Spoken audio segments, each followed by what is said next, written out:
It's said that if it isn't grown, it's mined. And our demand for minerals and precious metals that have built our world continues to grow as our population and cities expand.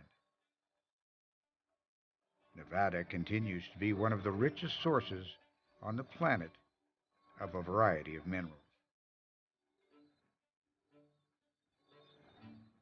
What we have here is diatomaceous earth. The diatomaceous earth here in Nevada is really what makes us unique to the mining here in this state. Our products are used for really two main purposes, either as a filtration aid or a functional additive. So if we're thinking filtration aid, we filter all types of different juices. We filter beer, wine, sugar. We filter oil and gas. We're also into the biofuel and biodiesel market. So when you think functional additives, I'm talking about DE that goes into your paint to make it flat instead of glossy. We're talking about DE that is made into an agglomerate, which could be used for kitty litter. It can be used as a soil amendment. Diatomaceous earth is made up of things called diatoms. And diatoms are single-celled aquatic creatures. Diatomaceous earth was formed 5 or 20 million years ago, during a time when Nevada was covered with sea, with water. At the same time, there's lots of volcanic activity taking place. The volcanoes were spewing silica into these lakes and seabeds, and the silica then was a nutrient or a food for the diatoms. And these diatoms thrived on the silica, and they just grew like crazy in these lakes. Some of the geologists I've talked to predict that the rate of sedimentation for the diatoms was about 1 fingernail thickness per year. So you can see with hundreds of feet of diatomite behind us, it took millions of years to fill up these lake beds with diatoms. In the US, all of the enzyme producers use diatomaceous earth in their process to produce enzymes. Whether at home you're using an enzyme in your detergent to wash your clothes to make them whiter or brighter, or whether the enzyme is being used to produce a biofuel or a biochemical, or whether the enzyme is used in the beer making process. These types of things touch our lives every day, and it wouldn't be possible without the diatomaceous earth that we're sitting on at this moment. I think a lot of folks don't realize our dependency on natural resources beyond those that are grown. Steel for cars, copper for electric wiring. Cell phones rely heavily on electronic components, which is all minerals that come out of the earth. Despite Nevada being coined the Silver State during the Silver Rush of the late 1800s, Nevada has become one of the leading producers of gold in the world. Gold is highly efficient and reliable as a conductor. It's found in small amounts in most all electronic devices, computers, and medical instruments. Thin films of gold are used in aerospace as a lubricant and also to reflect infrared radiation. You'll find gold in the production of specialty glass for climate-controlled buildings.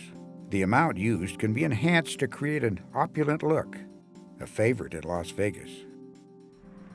Today, the industries that extract these minerals from the earth are required to do reclamation where mining has taken place. But some of the scars of the past still remain. Anaconda Copper owned and operated this mine in Urington, Nevada from 1952 to 1977. As a byproduct of their copper production, uranium and arsenic contaminated the groundwater, which continues today. The EPA has recently announced it will be listed as a Superfund site, allowing 90% of the cleanup to be paid by federal funds. State and local officials have protested past attempts for a Superfund designation out of concern for the economic impacts, especially on agriculture. Though recently the governor approved the designation with several conditions, including funding and timeline assurances. Despite the past issues presented by the Anaconda site, Urington has approved development of a new copper mining project. The city recently acquired 10,500 acres of public land in the copper-rich area. We're only going to keep 1,000, 1,200 acres of it. We're going to convey 9,000 acres of it back to Nevada Copper for their open pit mining operation. And then we're going to use the rest of the property for recreational uses, some solar development possibly, and some commercial uses that will be mine related. The whole idea here is to make sure that the infrastructure that Nevada Copper puts on this property is beneficial to the city in 20 years. For us, it's a win-win situation. The city is able to double their area. They're going to actually have for the first time some place to have an industrial commercial zone that they don't really have that capability. But this will definitely impact the county and the city, the school district, the fire district, the hospital district. Every tax entity in Mason Valley is going to get a piece of the pie. What more could we ask for? A project comes to our small community with the potential of 800 permanent jobs, a way to find a sustainable product that can keep people employed for 22 years plus. Behind me is the head frame of our east shaft. It's an exploration shaft that is production size, that we can, when mining does start in earnest, that we can be shifted to a production shaft. The biggest use for copper is obviously for electrical transmission, electrical in your cars, in your houses, in your cell phones, in your computers. That's the bulk of what copper is used for.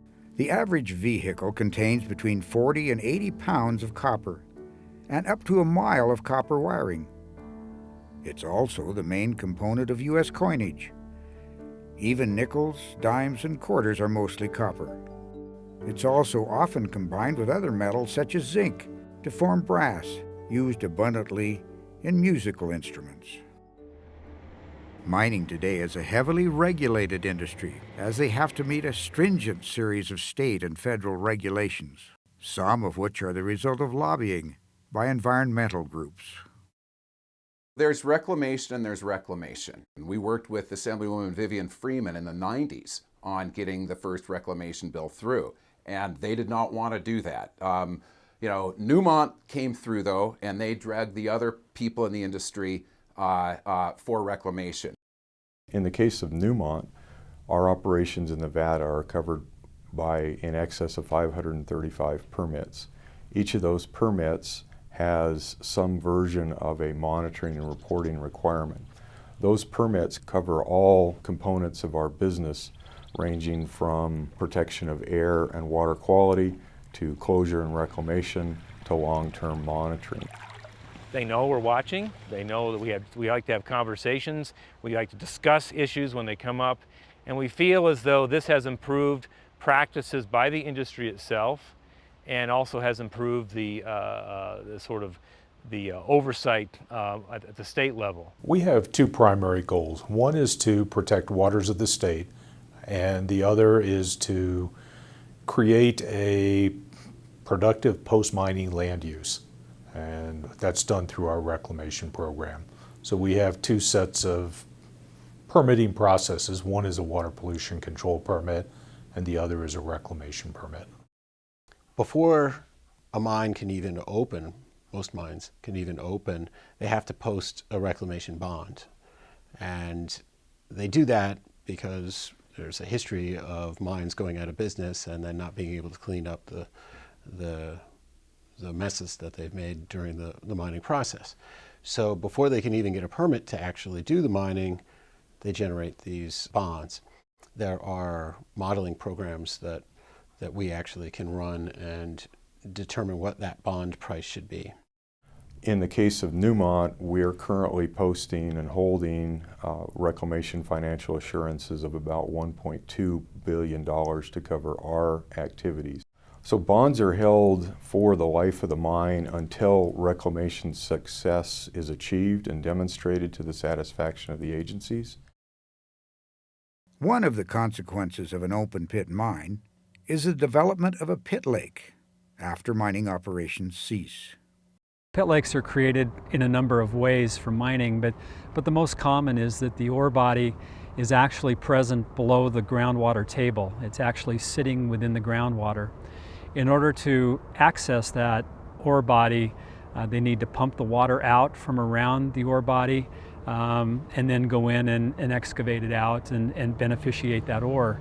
So what you have left over is a large pit that has historically been below the water table, and when mining stops and they stop pumping the water, the groundwater flows back into that large pit or that hole in the ground, and a pit lake is the result. The problem is the trade-off then, where you're sucking that water from mountains, from meadows, from streams, from springs, from the Humboldt River. You're sucking that all to fill those pits, and then you're denying, nature and those other areas, or if you're a farmer, and seeing your well go down as a result, you're denying all that. It's important not to over-extract groundwater. That's the key. And Broadbent can go in and we have hydrogeologists that will do modeling of the groundwater reserve and try to determine a correct rate of withdrawal. Most of the water that was dewatered out of this pit and that flows back in is from the deep aquifers, the bedrock aquifers. It's not from the alluvial aquifer. The alluvial aquifer is what mainly feeds the river and is also provides the water source for most municipal and agricultural wells and other water sources. So some of the water, the water that comes out from dewatering, which is the removal of the water so you can access the ore body, is under some pretty stringent requirements from the Division of Water Resources with the state of Nevada. They mandate that water needs to, number one, go back into the aquifer. You re-inject it back from where it came. Or if you can't do that, number two, you can substitute it for a beneficial use. Depending on the year, it can range from about 15 to 20% of the water we pump is actually used at the mine. Some of that's actually used in irrigation at the ranches, irrigation pivots, and then a smaller fraction is actually used to produce the billions of dollars of gold wealth that comes out of the gold mines themselves. Water use, you have to be very careful how you define what you mean by use, because most of what we pump ends up right back in the ground. In association with an expansion of Carlin operations, environmental review identified the potential for impact to some springs and seeps in the Maggie Creek watershed. From that, the company, in concert with the Bureau of Land Management, U.S. Fish and Wildlife Service, Nevada Department of Wildlife, Trout Unlimited, and a neighboring ranch, Maggie Creek Ranch, formed the Maggie Creek Watershed Restoration Project. That effort began in 1993, and here more than 2 decades later, we have tremendous success in restoration at a watershed scale. What we collectively have been able to do is recover and improve degraded riparian habitats and establish connectivity for LaHunt and cutthroat trout. Some environmental groups would like to see additional regulations that would require more post-mining restoration of pit lakes. They have to dewater for those very deep pits and so forth. What happens when they're done with the mining, when they're finished mining, there's no reclamation required for the pit, for the open pit. There's some analysis. They have discussions with the state agency, but they're not required to reclaim them, and they'll become lakes afterwards.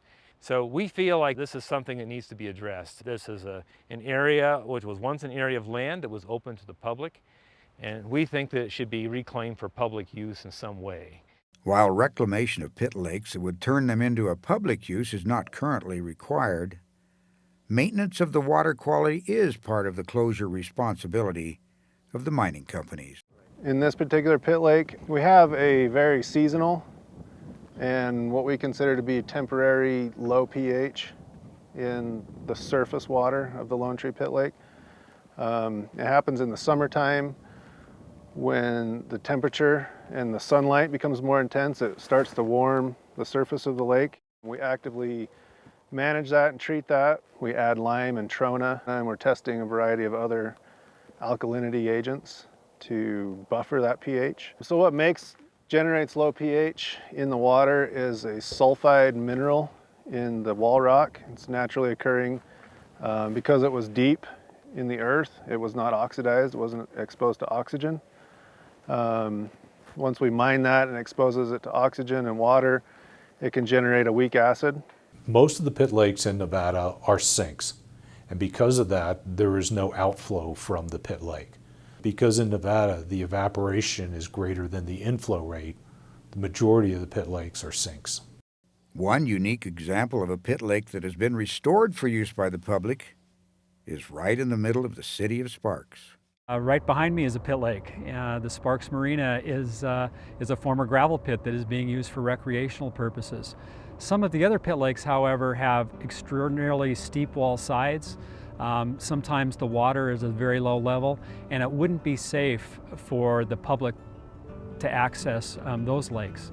This was the Helms Pit. It was a sand and gravel operation that removed aggregates and other materials for use in construction from around the Truckee Meadows and around northwestern Nevada. And the city leaders of Sparks at the time made a fantastic determination that this could be used as an amenity for the city of Sparks and turned into a recreational lake. And that's what we see behind me right now. Because the groundwater levels in the city of Sparks were very high, almost right at the surface, in order to keep this an adequate recreational amenity, to keep the beaches in place, and to really keep groundwater levels from inundating the city of Sparks, a certain amount of water is pumped out of the lake on a daily basis, is treated, and discharged with a permit from the Nevada Division of Environmental Protection to the Truckee River. While most pit lakes won't end up a recreational area for the public, they are a consequence of open pit mining operations from an industry meeting the demands of a society. I think there's some places that shouldn't be mined. There's some places that can be mined and that are fine. But, gold mining, which is essentially for trinkets, we have all the gold we need, basically. It is not necessary for survival in any form.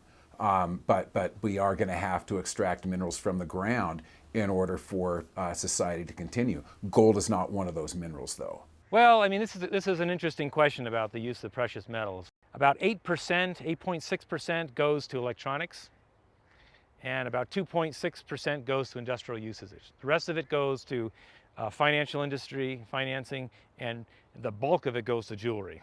In 2013, the United States consumed nearly 200 tons of gold, while India consumed over 974 tons, and China, the world's largest consumer, 1,132 tons. But I think what mining companies are beginning to see also is that, there's a lot of other minerals that we kind of passed over earlier because gold is more profitable. Mining company General Moly is developing 2 molybdenum mines in Nevada. It really only came into widespread use in the second half of the 20th century, and it's used in steel to increase the strength of the steel and its corrosion resistance, its ability to adapt to temperatures, and its weldability. It's especially used in things like military armaments, high-stress steels, jet aircraft. It's also used in ordinary steels that you'd use for infrastructure development, pipelines, bridges. We've got operations in Nevada because we've got 2 really high-quality deposits. Our Mount Hope project up here north of Eureka, where we're at today, is what we consider a world-class deposit. It's the project that we intend to develop first. It's a big deposit. They would do a large open pit, and they would remove most of the mountain. It's not a big mountain, but they would remove most of it. But to the west and to the north, there's a lot of recreation. There's wilderness study areas near there. There's sensitive water and ecosystem issues, as well as agricultural issues. So there's a lot of things converging on that site. There are some concerns with impacts.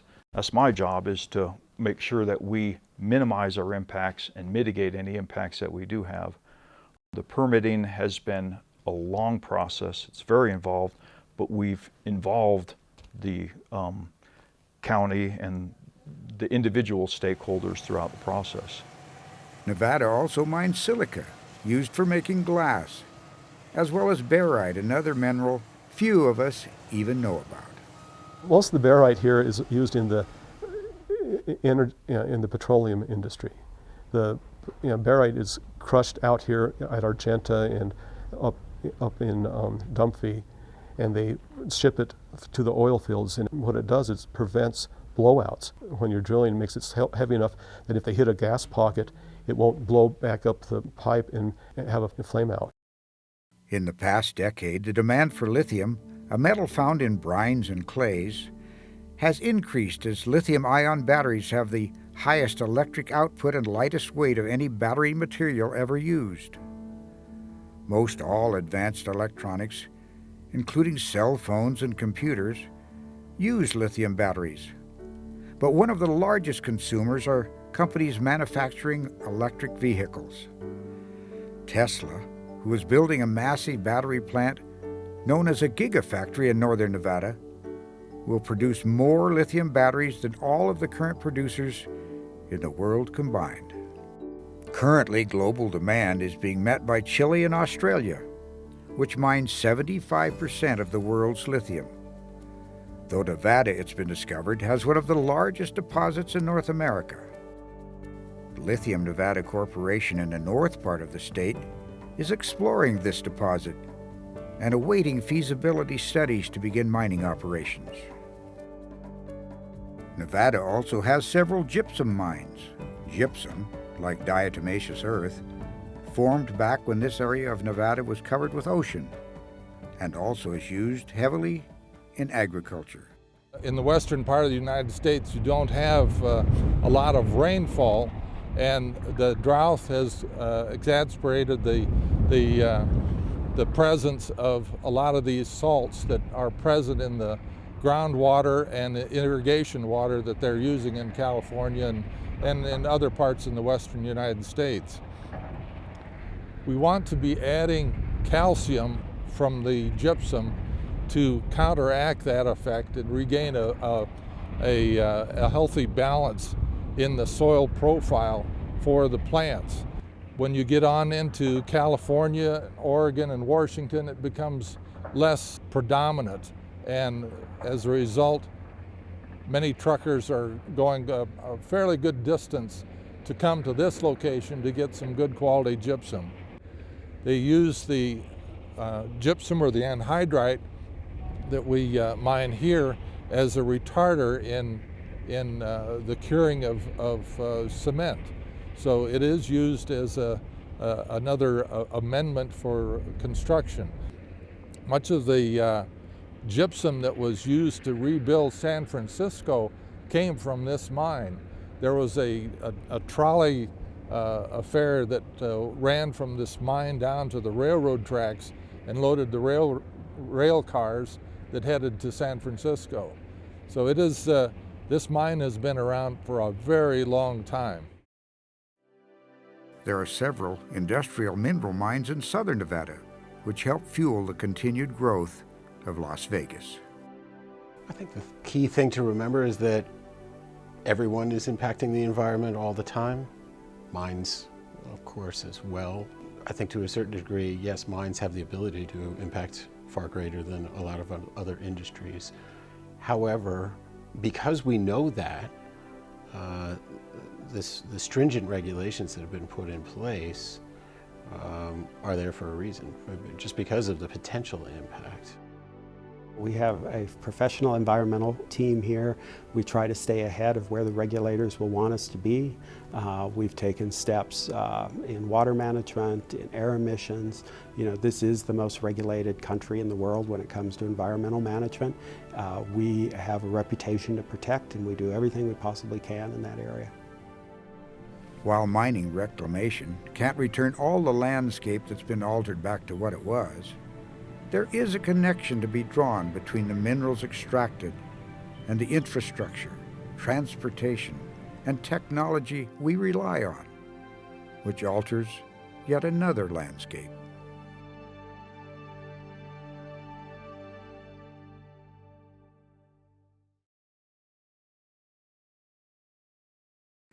On the next episode of the Nevada Mining Series, we will present how technology has transformed mining into high-tech, modern prospecting. We'll investigate what Nevada has gained and lost from exploration, modernized operations, and reclamation of our environment.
Funding for this program has been provided by the Nevada Mining Association.